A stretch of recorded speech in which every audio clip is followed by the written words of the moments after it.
ये सारे बच्चे कहाँ चले गए? अध्यापक जी, साई नहीं सारे बच्चों को पाठशाला से बाहर आने के लिए कहा होगा। उसकी तो पुरानी आदत है सबके मामले में टांग अड़ेने की, सबको भड़काना, सबके दिमाग में उल्टी सीधी बातें भरना।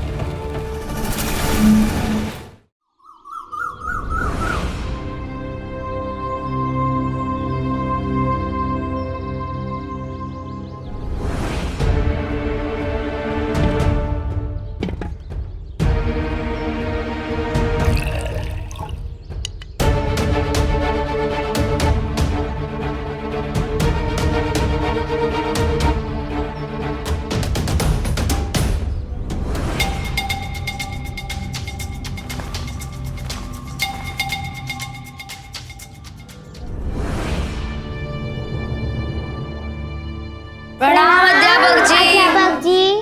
प्रणाम। आज मैं तुम लोगों को हिंदी की वर्णमाला सिखाऊंगा।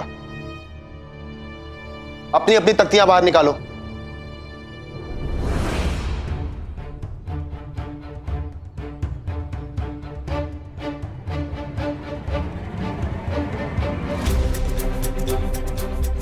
अ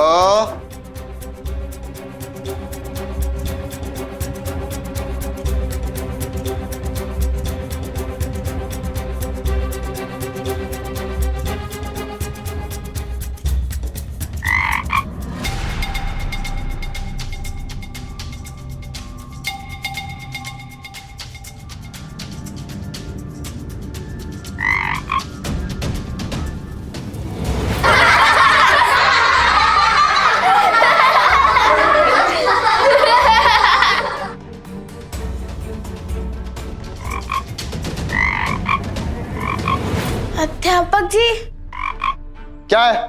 आपका झोला।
बस कुछ देर और, फिर सब ठीक हो जाएगा।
क्या देख पा रही हैं आप? आलू, प्याज, मोदक जो आपने रखा था वही। ध्यान से देखिए, फिर बताइए।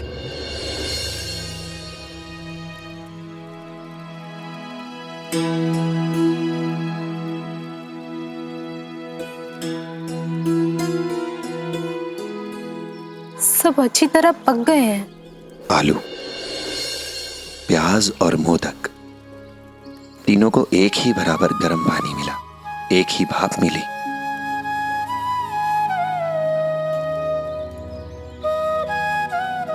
पर आलू जो सख्त था, परिस्थितियों के प्रभाव में वो नरम हो गया, बल्कि यूं कहिए कई टुकड़ों में टूटने लगा।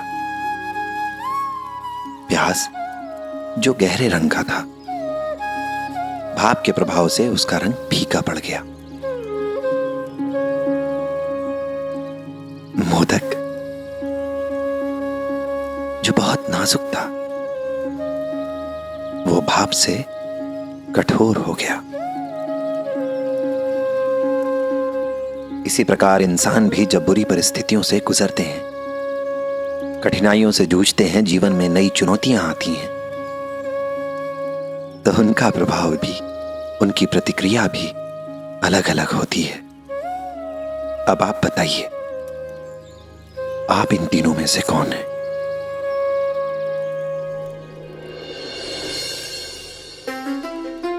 जब तक हमारे जीवन में सब अच्छा चलता रहता है, ठीक ठाक चलता रहता है, तब तक सब ठीक ही होता है।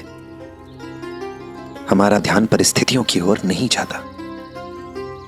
लेकिन जब हालात बदलने लगते हैं, हमें चुनौतियों का सामना करना पड़ता है, तब हमें क्या करना चाहिए? क्या इस आलू की तरह होना चाहिए जो शुरुआत में तो सख्त था, पर परिस्थितियों के प्रभाव में नरम हो गया, टूटने लगा? या फिर इस प्याज की तरह होना चाहिए जो भाप के प्रभाव में आया और उसने अपना रंग खो दिया? या फिर इस मोदक की तरह होना चाहिए? बुरी परिस्थितियों से पहले उसका स्वभाव नरम था। परिस्थितियां बदलने पर न केवल इसने अपने स्वाद को बचाया, बल्कि खुद को परिस्थितियों को झेलने के लिए कठोर भी कर लिया। एक बात जानती हैं आप, अच्छी बुरी घटनाएं हम सबके जीवन में घटती हैं, लेकिन सच जानती हैं? सच ये है कि घटनाएं हमारे जीवन की दिशा निर्धारित नहीं करती, बल्कि हमारे जीवन की दिशा इस बात से निर्धारित होती है कि जीवन के उस अच्छे बुरे समय में हम अपने आप को कैसे संभालते हैं, क्या प्रतिक्रिया देते हैं। जीवन के उस मुश्किल वक्त में भी हम जीवन की बेहतरी के बारे में कैसे सोचते हैं।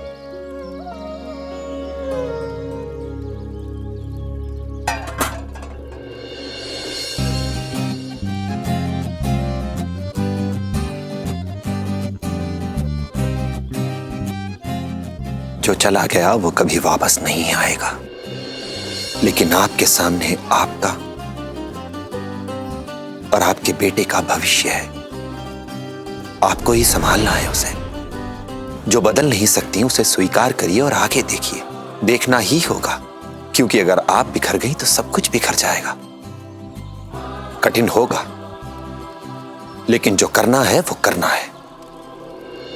मोदक की तरह आपकी परिस्थिति में जो सबसे अच्छा हो वो करिए, वो बनिए। ये आपके लिए भी अच्छा होगा और आपके बेटे को भी बल मिलेगा इससे। ठीक कहा साईं। कब तक अपने दुखों का दामन फैलाकर बैठी रहूंगी? मुझे अपने बेटे के लिए, अपने लिए जीना होगा। आज से, अभी से मैं इस चुनौती को स्वीकार कर आपके बताए हुए मार्ग पर चलने का संकल्प लेती हूँ। सुख दुख आने जाने हैं राम जी भला करे। मनवा तेरा उलझ न जाए, मन में आशा के दीपक बुझने ना पाए। सुबह फिर से आएगी रात समझाए।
सारे बच्चे कहां चले गए?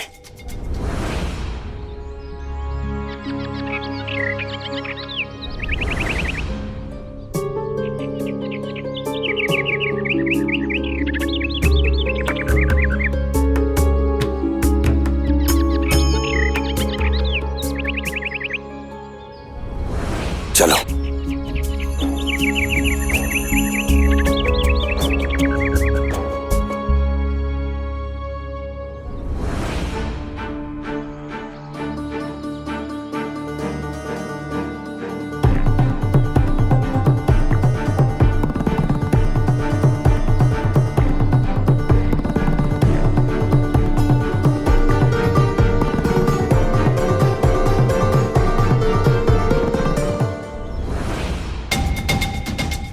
अरे सुनो, तुमने बच्चों को देखा क्या इधर?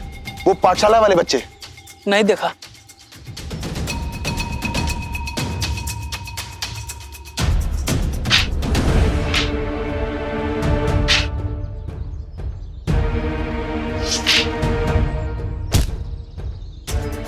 क्या हुआ उद्धव?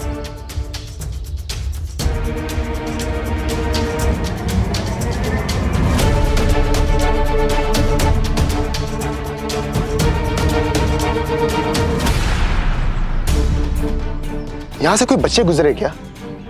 पाठशाला वाले? नहीं तो हम लोग तो काफी देर से बैठे हैं, ऐसे कोई बच्चे नहीं गए। जमीन निकल गई या आसमान खा गया उन्हें? क्या जवाब दूंगा मैं गांव वालों को? गांव के किसी आदमी ने नहीं देखा उन्हें जाते हुए। ये बच्चे भी ना सरदर्द होते हैं सबके सब।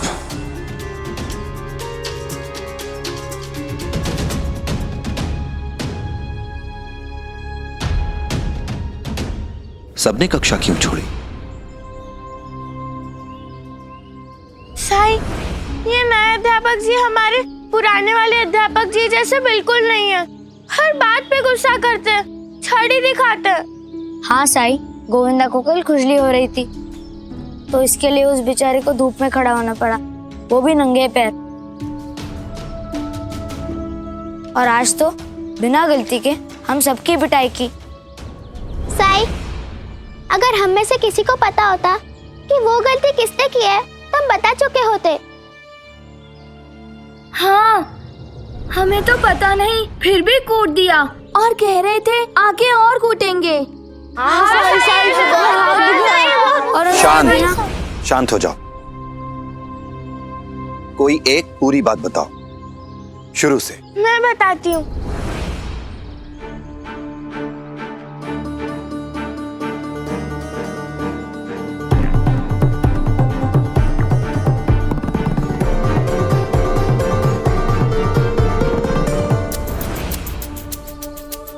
पंता जी, ये साईं बच्चों के साथ क्या कर रहा है?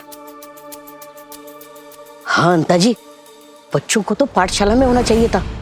अगर बच्चे यहाँ आए तो वो श्रीकांत किधर है? अंग्रेज सरकार से किस बात के पैसे ले रहे हो? इसे गैर जिम्मेदार अध्यापक से तो अच्छा है कि हम दोनों ही बच्चों को पढ़ाते। सही कहा पंता जी। चलिए उसे ढूंढते हैं और उसे पूछते हैं पढ़ाना छोड़ के कहाँ घूम रहा है वो। चलिए। क्या तुम लोगों को नहीं लगता कि जिसने भी ये शरारत की है बहुत गलत किया है? अगर ऐसी ही शैतानी तुम लोगों ने श्यामा के साथ की होती तो क्या वो नाराज नहीं होता? क्या उसे गुस्सा नहीं आता? बोलो उद्धव, आता या नहीं? किसी को पता चले या ना चले, सही जरूर पता कर लेंगे कि ये काम मैंने ही किया है। तो फिर हम क्या करें साईं? तुम सबको ये सोचना चाहिए, ये समझने की कोशिश करनी चाहिए कि तुम में से जिसने भी ये किया है गलत किया है। श्रीकांत जी तुम सबके गुरु हैं और गुरु भगवान के समान होता है। जिसने भी ये किया सही नहीं किया है और सच को छुपाकर वो केवल अपने आप को ही नहीं बल्कि तुम सबको भी पाप का भागीदार बना रहा है। बताओ किसने की है ये हरकत? ठीक है, अगर कोई आगे नहीं आ रहा है तो मैं ही पूछ लेता हूं। अदिति, गुरुजी के झोले में मेढक तुमने डाला था? नहीं साई, मैंने नहीं डाला। निराली, तुमने डाला था मेढक? नहीं साई। परी? नहीं साई। गोविंदा, क्या तुमने डाला था?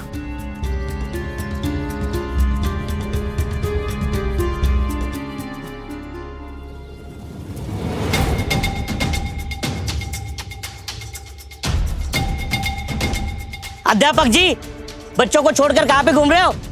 बच्चे पाठशाला में नहीं है, बिना बताए कहीं चले गए हैं, उन्हें ढूंढ रहा हूं। क्यों नहीं जाएंगे? साईं के साथ में मस्ती जो करनी है सबको। क्या साईं के साथ? बच्चे पाठशाला छोड़कर साईं के साथ क्या कर रहे हैं? ये तो साई बताएगा।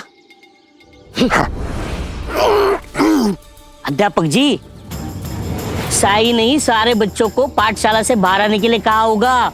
उसकी तो पुरानी आदत है सबके मामले में टांग अड़ाने की, सबको भड़काना, सबके दिमाग में उल्टी सीधी बातें भरना, ताकि किसी के भी आने से उसका महत्व कम ना हो।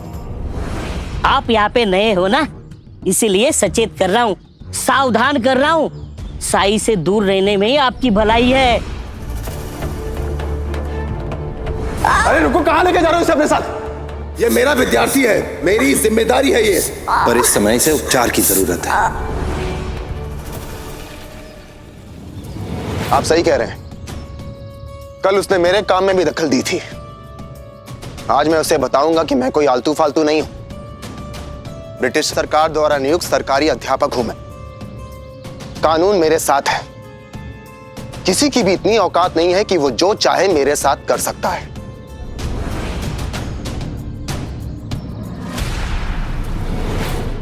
बोलो गोविंदा। साई, वो मैंने साई! ना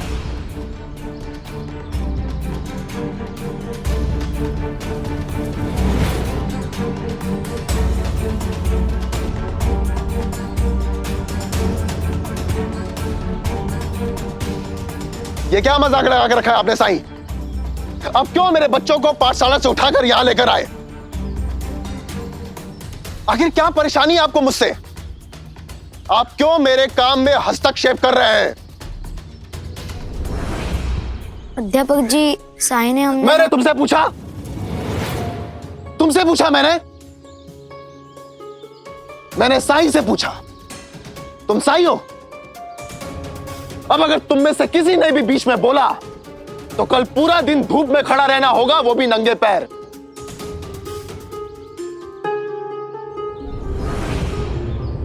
बच्चों की तरफ नहीं साईं, मेरी तरफ देखिए। मैं आपसे बात कर रहा हूं। आप कल भी सजा के बीच में आए थे और गोविंदा को अपने साथ ले जाने की कोशिश की थी। क्यों आप बार बार मुझे और मेरे अधिकारों को चुनौती दे रहे हैं?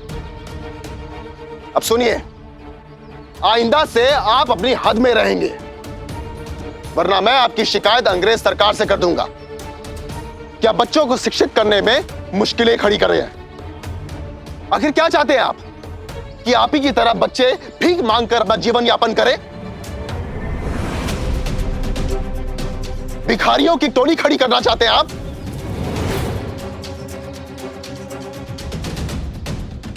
साई को खुद मत कहिएगा।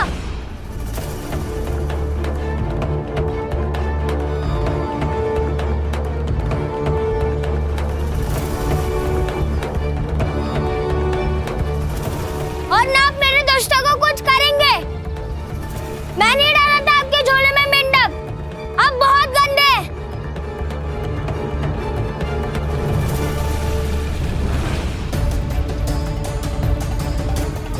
तुमने डाला था? तुम्हारी वजह से हमने मार खाई। हम सब बुद्धू हैं जो तुम्हारी बात सुनकर पाठशाला से निकल आए। गोविंदा ने पाठशाला से जाने के लिए तुम्हें उकसाया था? जी अध्यापक जी, इसमें साई की कोई गलती नहीं। ये सब क्या हो रहा है? गोविंदा ऐसा क्यों कर रहा है? मंथन, अमृत निकलने से पहले विष का निकलना जरूरी है। हरिओम हरिओम।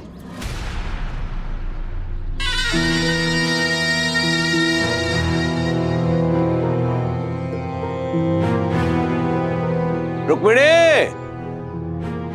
बाहर आ जाओ। तुम्हारे भांजे ने कोई नया कांड किया है। संभालो इसे। एक तुम ही हो जो इसे संभाल सकती हो। दादा को तो मौका चाहिए सुनाने का, और ये नालायक गोविंदा, इसने तो जैसे ठान ही लिया है कि मेरी नाक कटा के ही रहेगा। सुनाइए अध्यापक जी, सुनाइए। गोविंदा कांड का नया अध्याय सुनाइए। आज तो इसने सारी हदें पार कर दी। आपको पता है इसने आज क्या किया? क्या किया?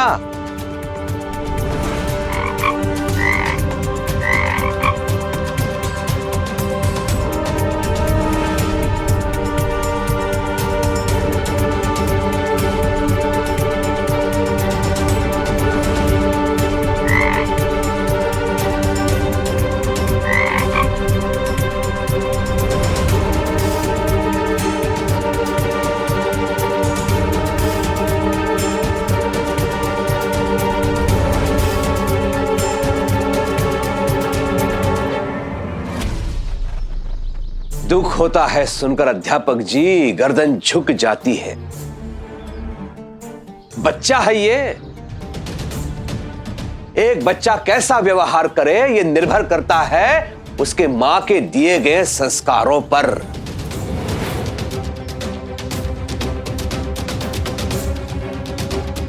बोया पेड़ बबुल का तो आम कहां से पाए। गोविंदा अंदर आ। गोविंदा अंदर आ, वरना बाहर जाने के लायक नहीं रहेगा तू। गोविंदा की आई बाहर क्यों नहीं आ रही है?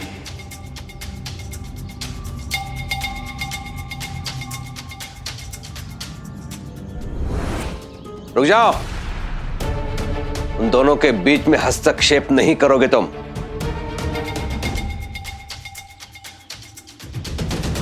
उम्मीद करती हूँ भविष्य में मेरा बेटा कोई शरारत नहीं करेगा।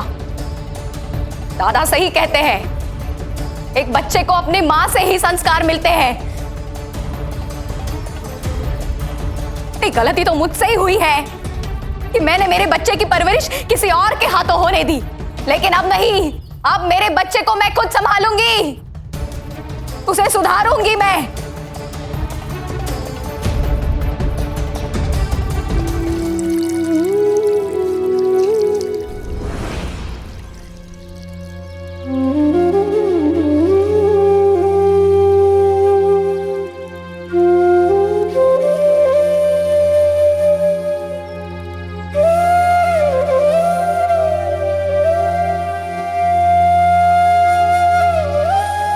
क्या हुआ तुम सबको? तुम्हारे फूल जैसे चेहरे ऐसे मुरझाए क्यों हैं? साईं, आज पाठशाला जाते हुए हमें बहुत डर लग रहा है। अध्यापक जी के सामने कैसे जाएं हम लोग? क्यों डर लग रहा है? क्योंकि कल हम उनसे पूछे बिना पाठशाला छोड़कर चले गए थे। अब पता नहीं वो हमें देखेंगे तो क्या करेंगे। और वो कल बहुत गुस्से में भी थे। हाँ साईं। अभी पाठशाला शुरू होने में थोड़ा समय है, तब तक मैं तुम सबको एक कहानी सुनाता हूँ। आओ मेरे साथ।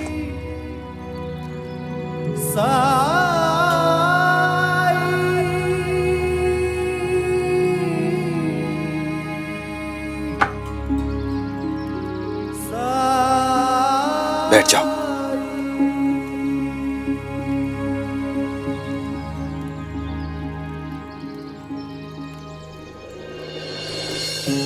तो हुआ कुछ ऐसा, कुरुक्षेत्र के युद्ध के बाद भगवान श्री कृष्ण द्वारिका में रहने के लिए गए। एक दिन द्वारिकाधीश दुखी होकर जंगल में गए।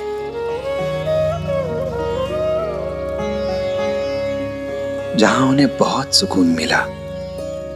एक पेड़ के नीचे बैठकर प्रकृति को निहारने लगे और पता ही नहीं चला कब उन्हें नींद आ गई। दुर्भाग्यवश उसी समय जरा नाम का एक शिकारी उस जंगल में शिकार की तलाश कर रहा था। तभी उसने तालाब से किसी के पानी पीने की आवाज सुनी और हिरन समझकर विष भरे बाण चला दिए। पर बाण के लगते ही उसे एक इंसान की दर्द भरी आवाज सुनाई दी। वो दौड़ के उस तरफ गया जिधर उसने बाण चलाए थे और देखा कि जिसे वो हिरन समझ रहा था वो हिरन नहीं, भगवान श्री कृष्ण के पैर का तलवा था।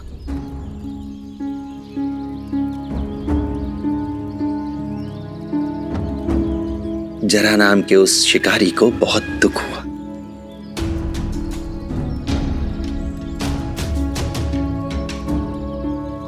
वो भगवान कृष्ण से अनेक प्रकार से क्षमा मांगने लगा। उसे अपने करने पर बहुत पछतावा था।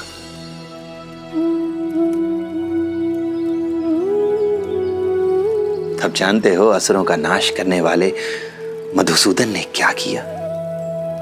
लीलाधर समझ चुके थे कि उनकी जीवन यात्रा का अंतिम समय आ चुका है।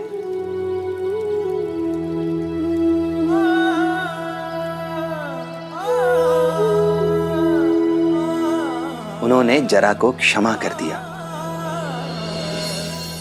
अपनी हत्या के पाप और कलंक से मुक्त कर उसे आशीर्वाद दिया।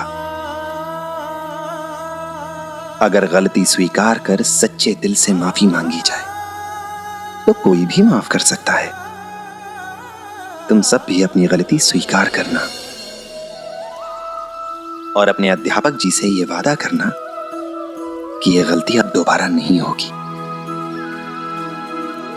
मुझे पूरा विश्वास है कि वो भी तुम्हें माफ कर देंगे।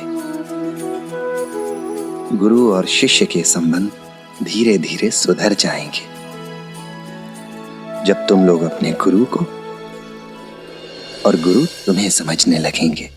वैसे भी अध्यापक जी हम पे गुस्सा क्यों होंगे? उनकी नाराजगी गोविंदा से है।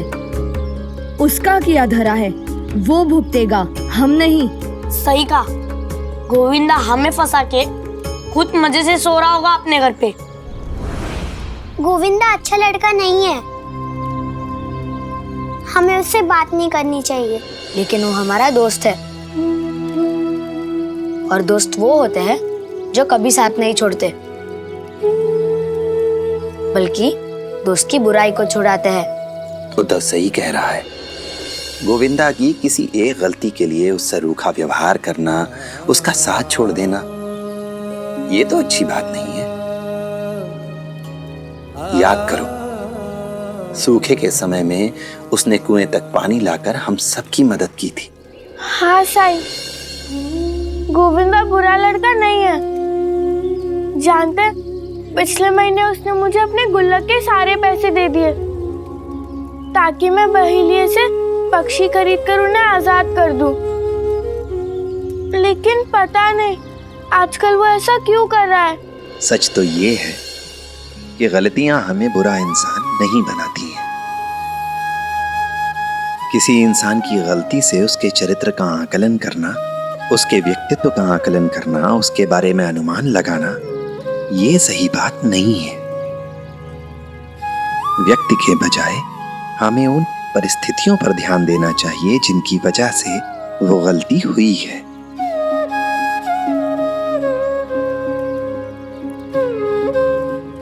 गलती की वजह से किसी इंसान को छोड़ देना ये अच्छी बात नहीं है। और अगर कोई गलत रास्ते पर जा भी रहा है तो उसे छोड़ देने के बजाय हमें उसे सही रास्ते पर लाने का प्रयास करना चाहिए। इसलिए अगली बार जब गोविंदा से मिलो तो कोई प्रतिक्रिया मत देना, बल्कि वैसे ही मिलना सामान्य होकर जैसे पहले मिलते थे। जी सर। अब जाओ, पाठशाला का समय हो गया है।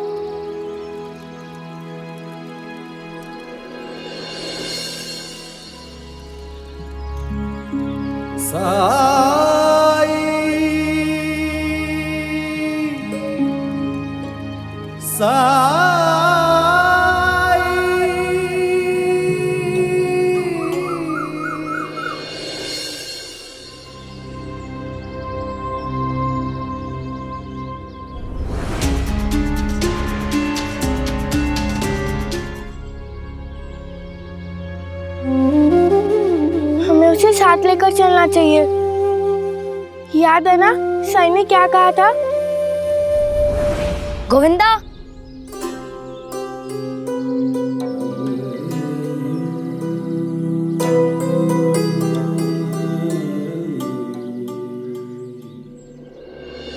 क्या हुआ? तुम हमारे साथ क्यों नहीं आ रहे हो? मुझे लगा कि तुम लोग मुझ पर गुस्सा हो। कल मेरे कारण तुम लोग को मार पड़ी ना। अच्छा तो तुमने नहीं किया गोविंदा, लेकिन इसका मतलब ये नहीं है कि हम लोग तुमसे दोस्ती तोड़ दें। गोविंदा, वास्तव में गलतियां हमें बुरा इंसान नहीं बनाती है। किसी की गलती से किसी के व्यक्तित्व का, चरित्र का आकलन करना और अनुमान लगाना सही नहीं है। बल्कि बुद्धिमानी इसमें है कि हमें उन परिस्थितियों का भी आकलन करना चाहिए कि किस वजह से उससे गलती हुई। कुछ अनजाने में होती है और कुछ जानबूझकर। अगर कोई गलत रास्ते पर जा रहा हो तो हमें उसे छोड़ने की बजाय उसे सही राह पर लाना चाहिए। क्या क्या क्या? ओ, समझ गया। तुम लोग को साई ने बताया ना ये सब? हाँ हाँ चलो, लेकिन हमें तो इस बात की परेशानी हो रही है कि अध्यापक जी का गुस्सा कैसे शांत करें।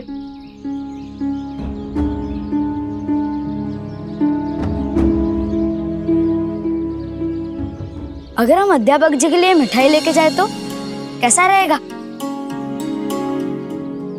बाबा कहते हैं कि लोगों के घर हम इसलिए मिठाई लेके जाते हैं क्योंकि ऐसा करने से रिश्तों में मिठास आती है। कोई जरूरत नहीं अध्यापक जी को मिठाई देने की। गोविंदा, वो हमारे गुरु है और गुरु भगवान समान होता है।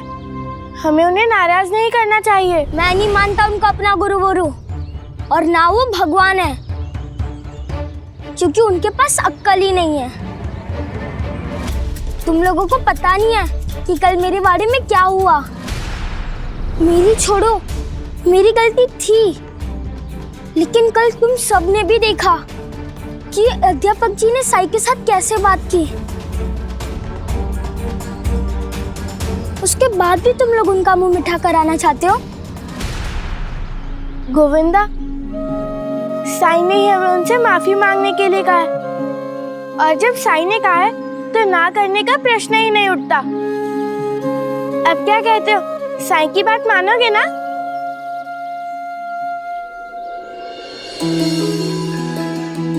तो चलो।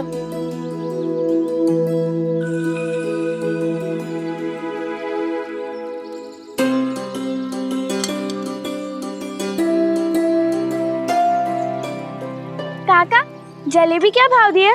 15 पैसे का आधा सेर।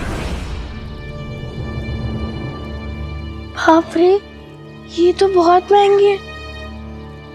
क्या इतने पैसे हम सबके पास है?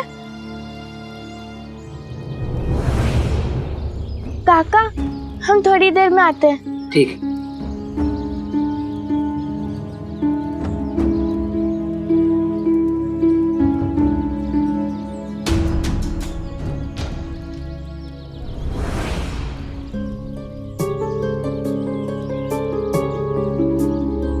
रामू जी, तुझे कितनी बार बोला है कि ताजी जलेबी के बाद बासी जलेबी मत रखा कर। अगर किसी ग्राहक ने चखने के चक्कर में बासी जलेबी खा ली ना, एक तो वो खरीदेगा भी नहीं और ऊपर से गाली देगा अलग। उसकी तबीयत भी खराब हो सकती है। अभी के अभी सारी पैक करा। जी अभी करता हूँ। जल्दी जा।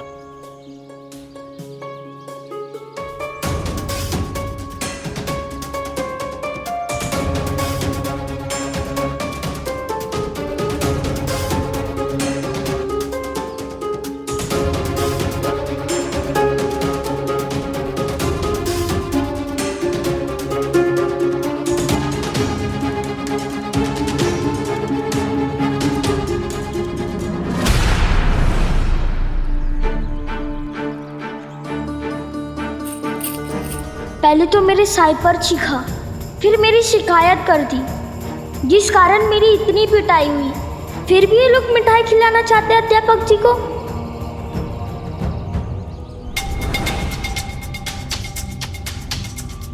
उन्हें मिठाई तो मैं खिलाऊंगा।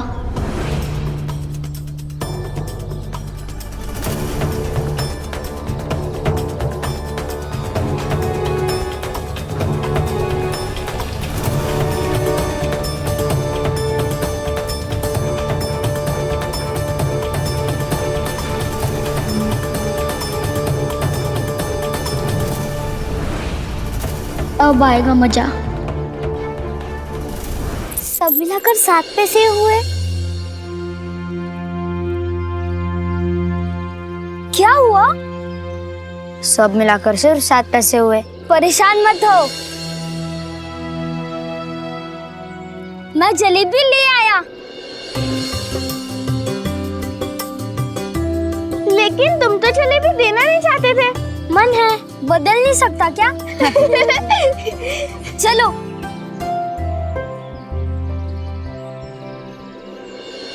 खेती, कारीगरी, व्यापार, नौकरी, 5वां क्या?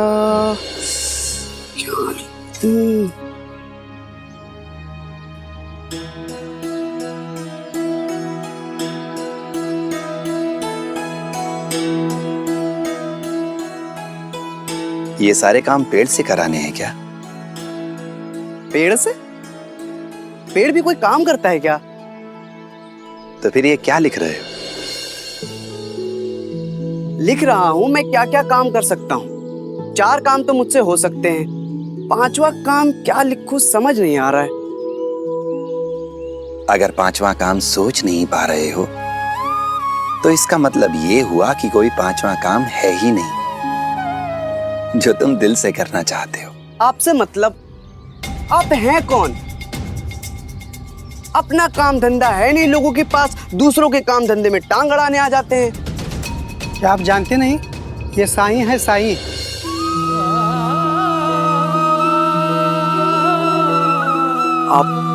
आप साईं हैं? मुझे क्षमा कर दीजिए, मैं आपको पहचान नहीं पाया। आपके बारे में बहुत सुना है, आप सबकी मदद करते हैं, मेरी भी मदद कर दीजिए। मदद तो वो करता है, वो ऊपर वाला। मैं तो सिर्फ जरिया हूं, उसका हुक्म, उसकी रजा, बाकी कुछ भी नहीं। तो बस समझ लीजिए उसका हुक्म, उसकी रजा कि आपसे भेंट हो गई।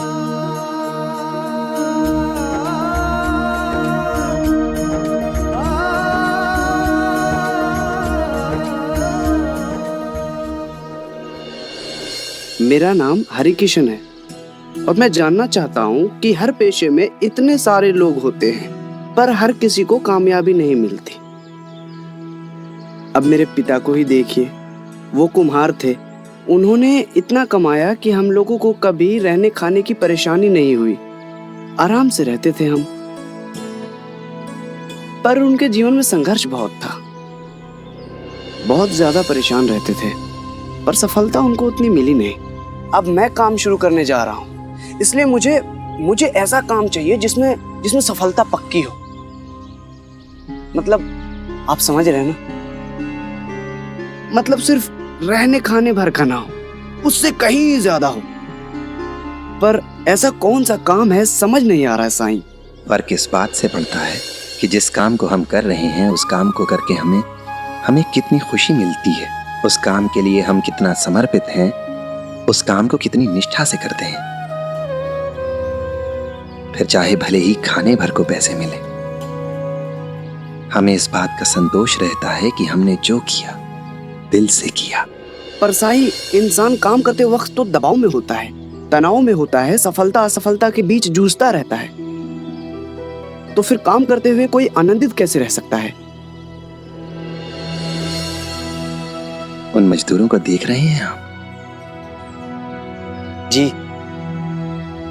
उनके बारे में क्या अनुमान लगाते हो, बताओ? उसे देखकर लग रहा है जैसे वो मजबूरी में काम कर रहा है।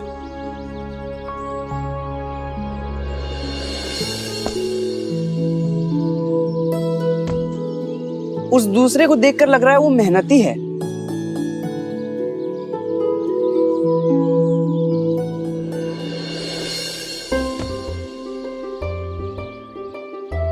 जल्दी जल्दी हाथ चलाओ, हमें आज इस हिस्से को पूरा करना ही होगा।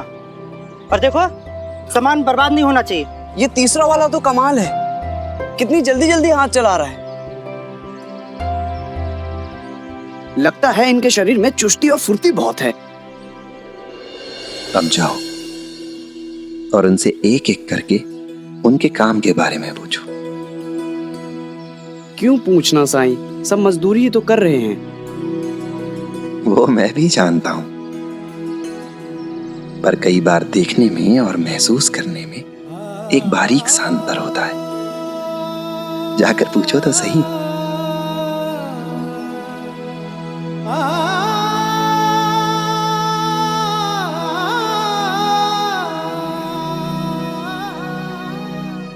जाओ। ठीक है साईं।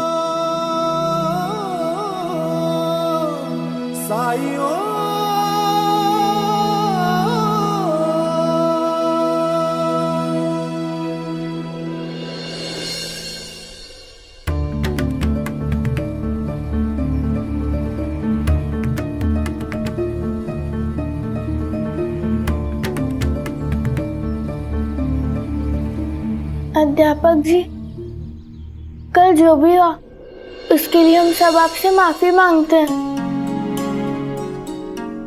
और वादा करते हैं कि हम सब आपके नियमों का पालन करेंगे। ठीक है, पर यह मत समझना तुम लोग कि ऐसी भोली सूरत लेकर मेरे पास आओगे तो मैं सब भूल जाऊंगा।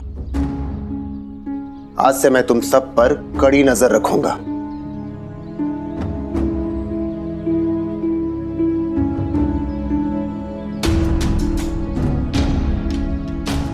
अध्यापक जी, गोविंदा आपके लिए जलेबी लाया है।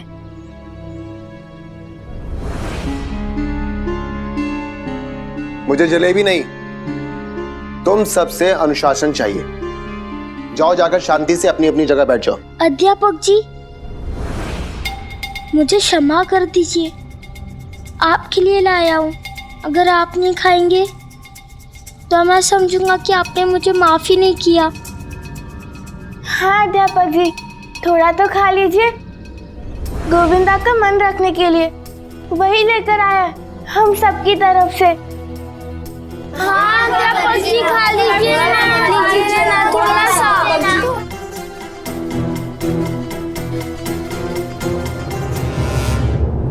ठीक है, इतना जिद कर रहे हो तो लाओ।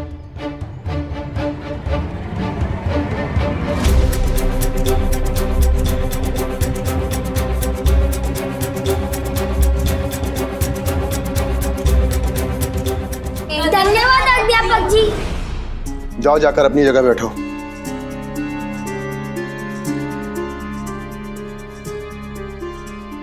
तो बच्चों, आज मैं तुम लोगों को संस्कृत विषय पढ़ाऊंगा। अपनी अपनी तख्तियां बाहर निकालो।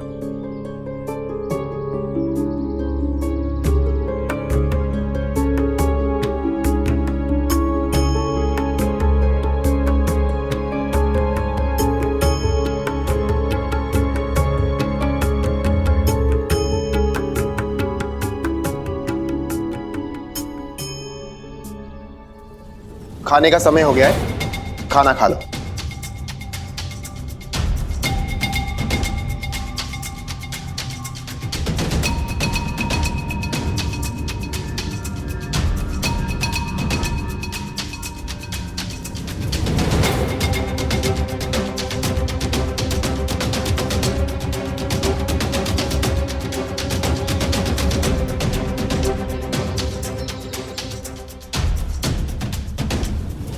बहुत जल्दी ही बासी जलेबी खाने के कारण इनकी तबीयत खराब होने वाली है। भाव, क्या कर रहे हो यहाँ? दिखता नहीं, पेट भरने के लिए रोजी रोटी कमा रहा हूँ।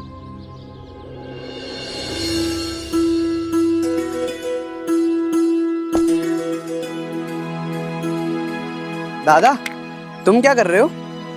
मैं ईंट की दीवार बना रहा हूँ।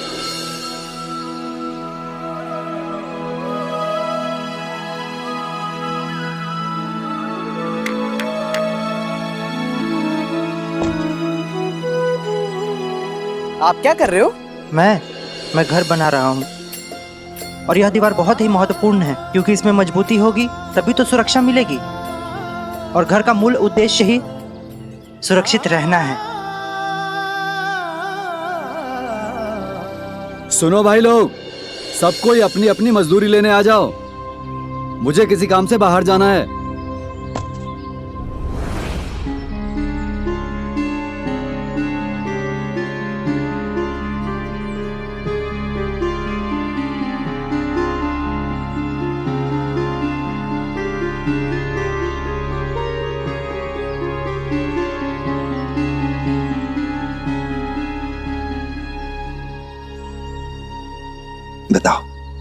क्या जवाब मिला? साई, तीनों के जवाब अलग थे, लेकिन वो तीसरा अपने काम को लेकर समर्पित था।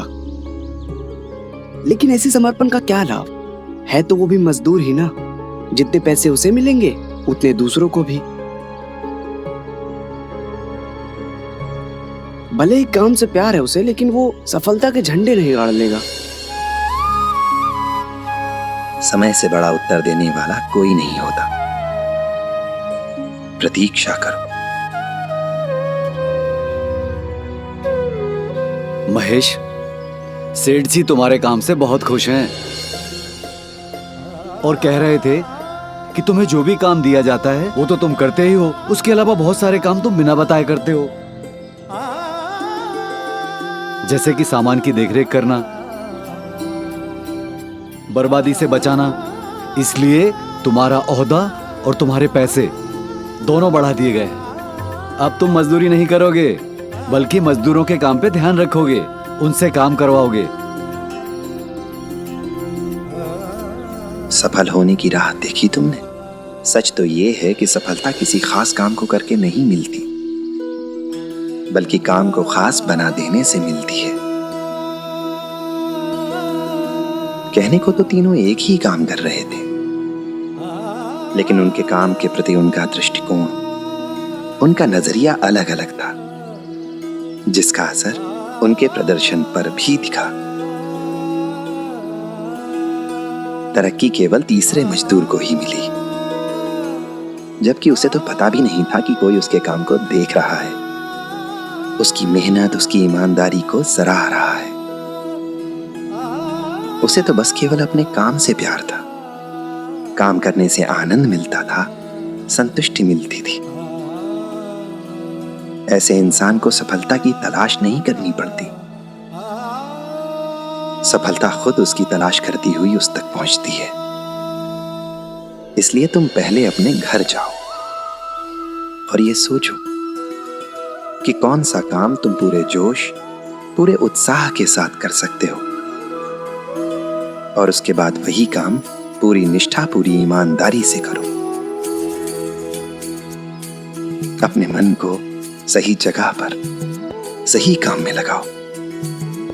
जो भी काम करो ये सोचकर करो कि तुम उस काम के लिए ही बने हो और वो काम तुम्हारे लिए।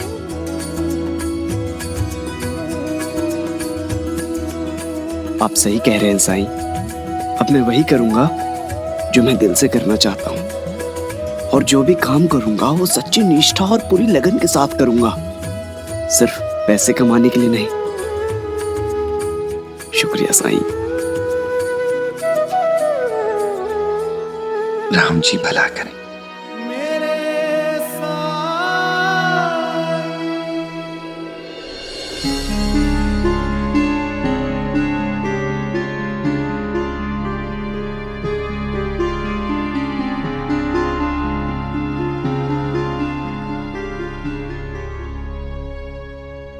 आज की पढ़ाई समाप्त हुई।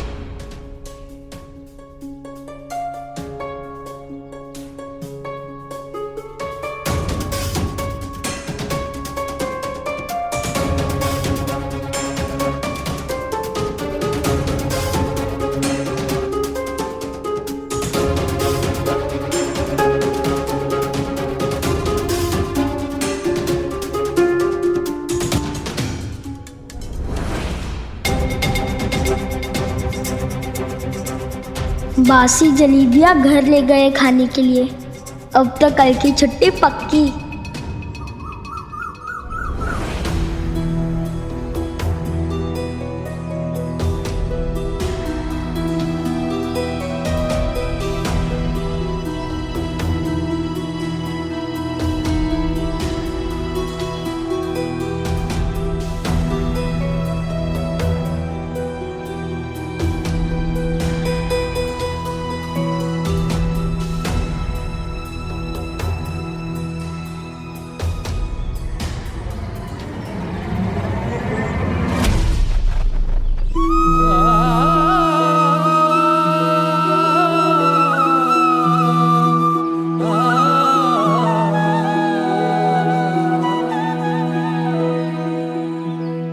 के बाबा। शुक्रिया बेटा। शुक्रिया साई।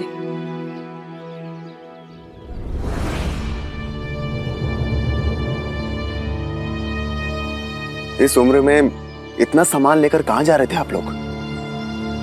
तीर्थ यात्रा से घर वापस लौट रहे हैं बेटा। चलिए मैं आप दोनों को आपके घर छोड़ देता हूं। शुक्रिया बेटा।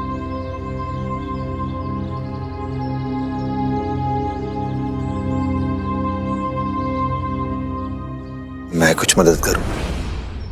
नहीं, मैं खुद कर लूंगा। शुक्रिया।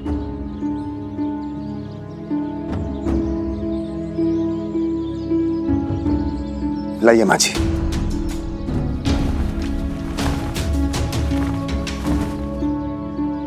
लाइए बाबा। आप मेरी बाहों को पकड़ लीजिए सहारे के लिए।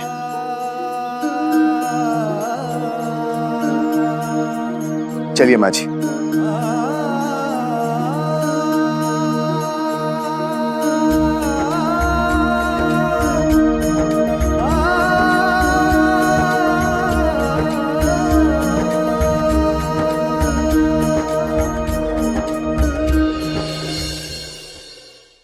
धार्मिक वीडियो सबसे पहले देखने के लिए हमारे चैनल को सब्सक्राइब करें और बेल आइकन दबाएं।